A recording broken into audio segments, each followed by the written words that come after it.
So today we will discuss about the social learning theory which is basically given by the Albert Bandura.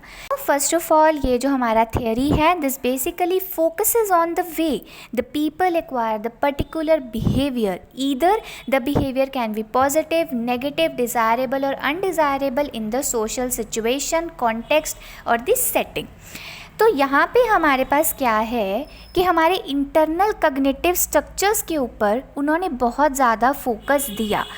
ये क्या है कि जैसे जो हमारा ट्रेडिशनल बिहेवियरिज्म है, ठीक है, या जिसको हम बोलते हैं that is the traditional learning theory, जो हमारा बिहेवियरिज्म था, उसके बाद ये जो एल्बर्ट बेंड्यूरा था उसने अपना कुछ व्यू पॉइंट दिया, थोड़ा सा ट्विस्ट करके। उसने उन क्लासिकल कंडीशनिंग या ऑपरेंट कंडीशनिंग की थ्योरी को तो सपोर्ट किया, बट उसके अंदर उसने कुछ एडिशनल प्रोसेसेस या पॉइंट्स के बारे में यहाँ पे या आइडियाज़ के बारे में डिस्कस किया। So this is basically the bridge between the traditional learning theory that is the behaviourism and the cognitive approach, जो कि हम आगे डिस्कस करेंगे। तो जो हमारा बेंड्यूरा था उसका मतलब ये था कि जो हमारे ह्यूमन बींग्स हैं, जैसे कोई भी एक एनवायरनमेंट में किसी भी तरह का स्टिम्युलस आएगा, इनपुट आएगा, उसको वो उनके अंदर शक्ति होती है कि उसको प्रोसेस करना, उसको देखना, ऑब्जर्व करना, उसको अंडरस्टैंड करना, इंटरप्रेट करना, ठीक है। और उसके बाद वो हमारा मदद करेगा हमारे बिहेवियर, एक पर्टिकुलर बिहेवियर को करने में, या फर्दर वो फिर आगे मदद करेगा बिहेवियर मॉडिफिकेशन में, इन द ईदर डिज़ायरेबल और इन द अनडिज़ायरेबल मैनर। फिर वो जो बिहेवियर होगा उसका रिज़ल्ट क्या आएगा, उसके पर्टिकुलर कॉन्सिक्वेंसेस हमें क्या मिलेंगे, वो हमारा फिर आगे मदद करेगा इन द लर्निंग प्रोसेस। तो इन्होंने यहाँ पे हमारा फोकस दिया ज़्यादा हमारे कॉग्निटिव स्ट्रक्चर्स के ऊपर, प्लस हमारी ऑब्जर्वेशनल लर्निंग के ऊपर उन्होंने बहुत ज़्यादा इम्पॉर्टेंस दी, जिसके अंदर एक इंडिविजुअल किसी तरह का नॉलेज, स्किल्स, एटीट्यूड्स या बिलीव्स जानते हैं, उसके बारे में हम सीखते हैं by watching the actions of the others. अब ये जो हमारे अदर्स हैं, these are regarded as the models, जिसको हम आगे डिटेल के अंदर वो पढ़ेंगे। फिर उसके बाद वो हमारा बिहेवियर होगा, जैसे कि हमने बात करी, फिर उसके बिहेवियर के पर्टिकुलर रिजल्ट क्या निकल कर आए, पॉजिटिव निकले या नेगेटिव निकले, वो उसके लिए रिवॉर्डिंग कंसिडर हुए या पनिशिंग कंसिडर हुए, वो फिर आगे बताएगा कि वो इंडिविजुअल पर्टिकुलर बिहेवियर रिपीट करेगा कि नहीं करेगा। Now under this case, the main focus was given to the environmental as well as the cognitive factors, जो कि बहुत ज़्यादा important role play कर रहे थे in influencing the learning as well as हमारे behavior modification के अंदर। अब हमने cognitive factors जैसे कि हमारा attention हो गया, motivation हो गया, या फिर जो कि बहुत ज़्यादा important consider होंगे किसी भी एक particular stimulus को, input को समझने के लिए, उसको interpret करने के लिए, और वो हमारा आगे रोल प्ले करेंगे in the process of the learning as well as in the behaviour modification. दूसरा हमारे एनवायरमेंटल फैक्टर्स, किसी भी तरह का सिचुएशन, किस पर्टिकुलर सिचुएशन के अंदर इमिटेशन हो रही है, वो एक इंडिविजुअल बिहेवियर ऑब्जर्व कर रहा है, किसका बिहेवियर, मॉडल का। अब मॉडल हमारे फैमिली मेम्बर्स भी हो सकते हैं, हमारे पीयर्स भी हो सकते हैं। नाउ अब इसके अंदर दो मेन आइडियाज़ के ऊपर उन्होंने बहुत ज़्यादा फोकस दिया, that is the mediational processes. Mediational processes मतलब कि हमारे कॉग्निटिव प्रोसेसेस या फिर फैक्टर्स, ठीक है, जो कि हमने पहले भी पढ़ा, that are basically occurring between the stimuli and the response. Mediational मतलब कि दो पर्टिकुलर प्रोसेसेस के अंदर या चीज़ों के अंदर जो मीडिएट कर रहे हैं, हेल्प कर रहे हैं, कोई ऐसे इवेंट्स या फिर चीज़ें जो कि दो पर्टिकुलर चीज़ के बीच में हो रही है, ठीक है। तो वो क्या है कि कॉग्निटिव स्ट्रक्चर्स हमारी हेल्प करेंगे किसी भी एक पर्टिकुलर स्टिमुलाई को इंटरप्रेट या अंडरस्टैंड करने में। दूसरा that is the learning of the behaviour through the process of observational learning, जो कि हम आगे डिस्कस करेंगे। Now before discussing about the mediational as well as जो हमारे ऑब्जर्वेशनल लर्निंग का प्रोसेस है, हम सबसे पहले जानेंगे कि हमारा मॉडल क्या है। ये बार बार यहाँ पे टर्म रिपीट हुआ है।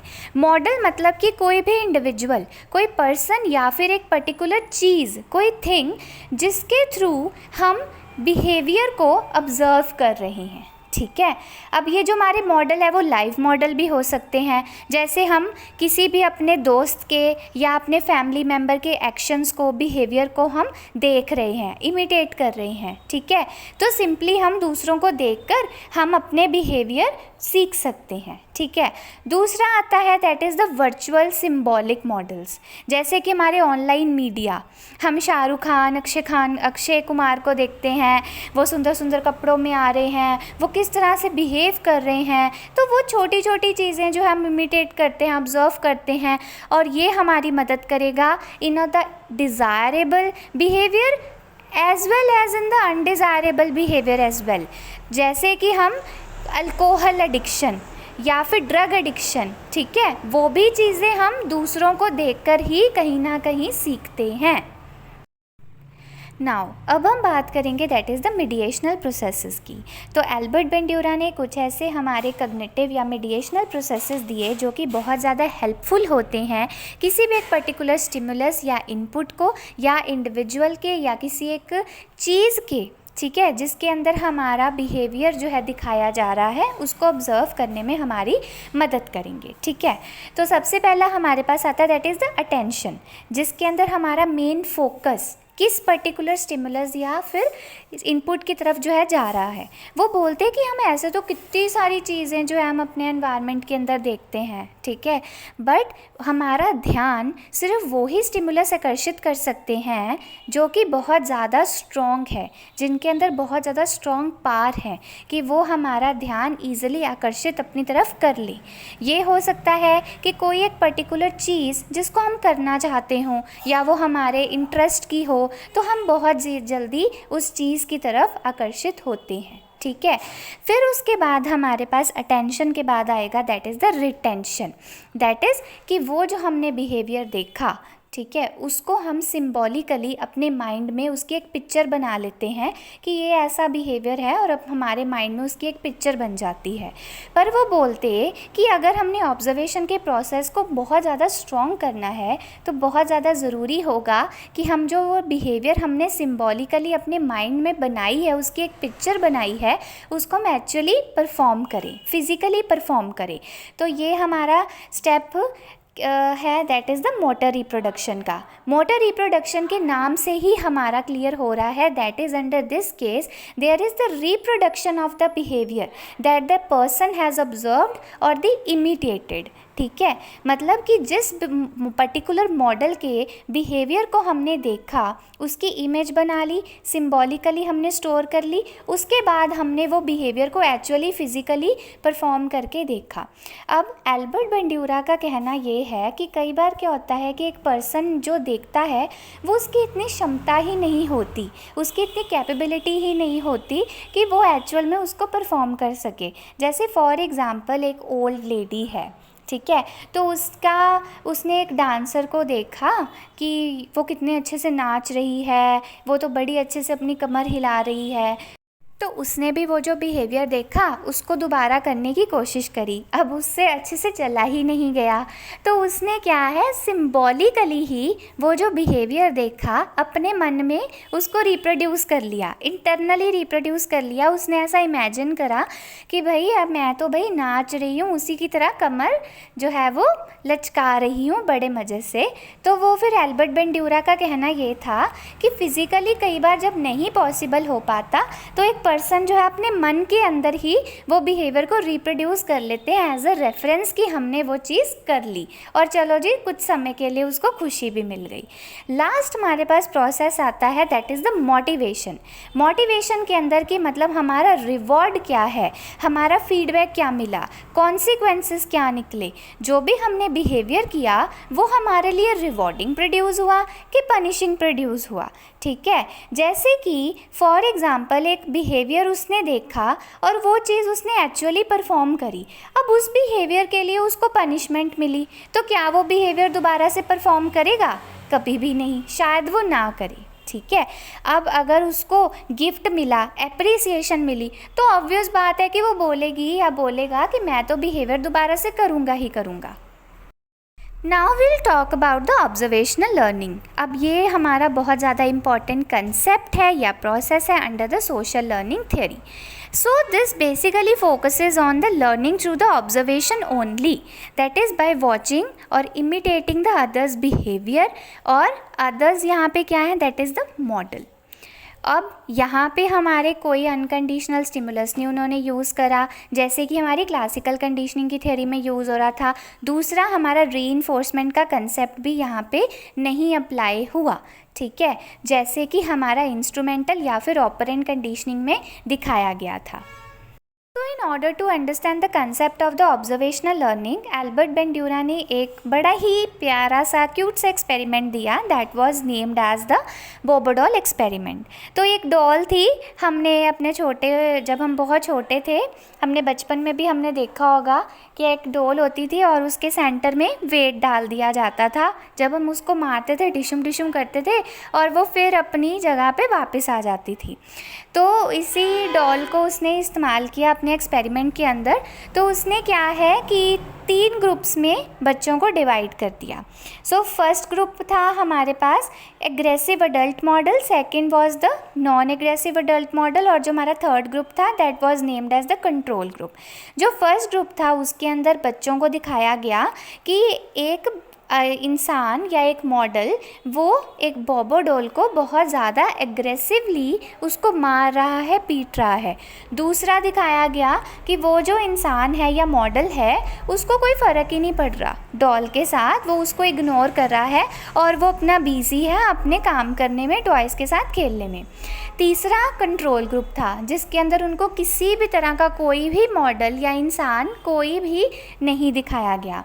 फिर जब रिज़ल्ट्स आए तो ऑब्वियसली उन्होंने ये देखा कि सबसे ज़्यादा एग्रेशन पाया गया जो फर्स्ट ग्रुप के बच्चे थे, क्योंकि उन्होंने वो चीज़ देखी, जो चीज़ उन्होंने देखी, जो चीज़ उन्होंने इमिटेट करी और वो ही उन्होंने फिर वापस दोहराई, उसको फिज़िकली वो बिहेवियर को उन्होंने रिप्रोड्यूस किया।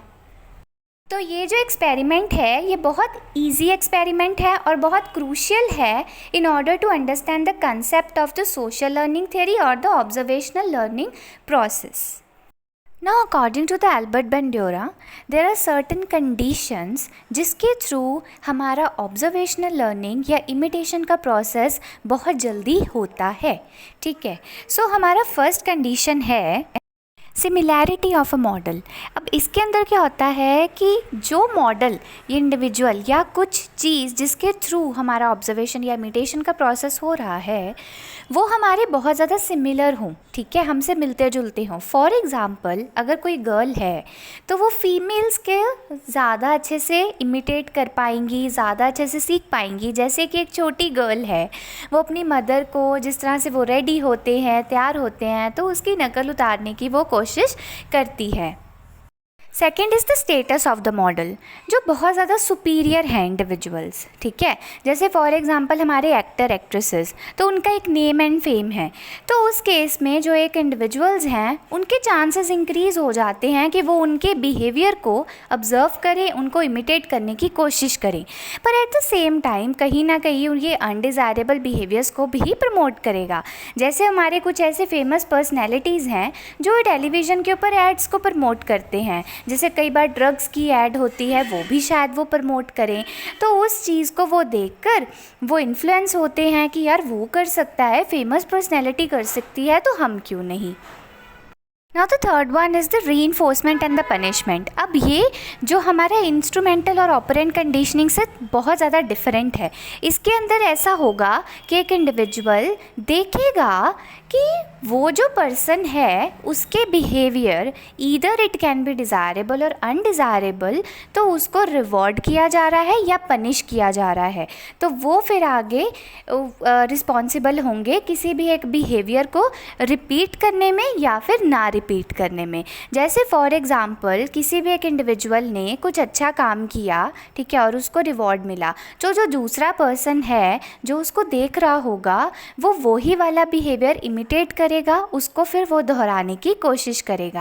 यहाँ पे मैं एक छोटा सा एग्जाम्पल कंसिडर करूँगी जिसके थ्रू आप बहुत और क्लियर होंगे कि हम ऑब्जर्वेशनल लर्निंग या फिर हमारा सोशल लर्निंग थ्योरी का कंसेप्ट हम अपनी रियल लाइफ में किस तरह से देख सकते हैं या इम्प्लीमेंट कर सकते हैं। तो मैं अनडिज़ायरेबल बिहेवियर की शेपिंग के बारे में हम बात करेंगे।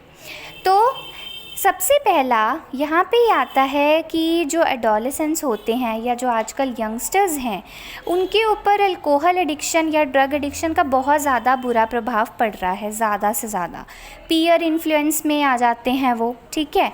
जैसे सपोज़ कि एक बच्चा है, उसने क्लास में देखा कि भाई क्लास में भी या क्लब्स में हम ले सकते हैं, वो क्लब में गया, चलो अपने फ्रेंड्स के साथ गया, उसके फ्रेंड ने सिगरेट किया, हुक्का पिया और बाकी बच्चे कमेंट करने लगे, अरे यार ये लड़का या लड़की कितना कूल लगते हैं, ये तो बड़े सही हैं, ये तो सिगरेट पीते एकदम हॉट लगते हैं, है ना, ऐसे ऐसे कमेंट्स करे। पर वो बच्चे ने वो चीज़ देख ली, उसने बोला अच्छा ये सब चीज़ें करके मैं कूल लगूँगा। उसने भी चलो जी ट्राई करा कि लाओ भाई मैं भी सिगरेट ट्राई करता हूँ, मैं भी अल्कोहल पीता हूँ। तो उसने भी पिया और उसको भी फिर उसकी वाह भाई वाह हो गई, उसकी सारी तारीफ़ें करने लग गए, अरे यार ये तो 2 शॉट्स ऐसे ही लगा लेता है, ऐसे कमेंट्स मिल गए। तो ये उसके कॉन्सिक्वेंसेस फेवरेबल हुए, पर ये मदद कर रहे थे उसके अनडिज़ायरेबल बिहेवियर को बढ़ावा देने में। अब लॉन्ग टर्म के ऊपर क्या हुआ वो तो हम सब लोगों को पता है कि जैसे जैसे हम उसके जाल में फंसते जाएंगे हमारा डोज इंक्रीज़ होता जाएगा और एंड फिर क्या होगा कि हम इतने ज़्यादा उस जाल में फंस जाएंगे कि हमें एक रास्ता ही नहीं मिलेगा कि वहाँ से हम बाहर कैसे आए। तो इसी तरह मैंने एक एग्ज़ाम्पल दिया जो कि आप बहुत ज़्यादा क्लियर हो सके। तो इसी तरह मैंने अनडिज़ायरेबल बिहेवियर की यहाँ पे बात करी है। कुछ ऐसे डिज़ायरेबल बिहेवियर्स भी हैं जो हमारी ऑब्जर्वेशनल लर्निंग के थ्रू हम सीख सकते हैं। So this was all about the social learning theory. Thank you so much.